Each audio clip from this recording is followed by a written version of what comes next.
Parliament is set for a fresh confrontation on August 10th, with the monsoon session entering its final leg amid opposition protest over Union Home Minister Amit Shah's absence from the House. The centre is expected to introduce two major bills, the Foreign Contribution Regulation Amendment Bill and a delimitation bill linked to women's reservation.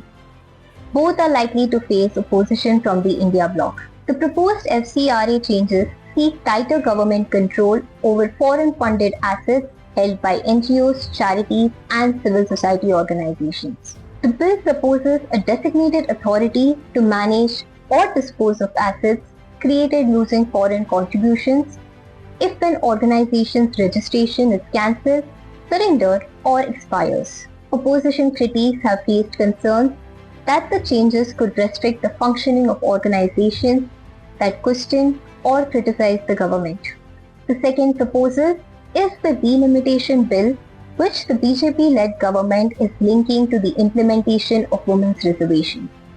The legislation is expected to reopen the debate over the redistribution of Lok Sabha seats and women's representation.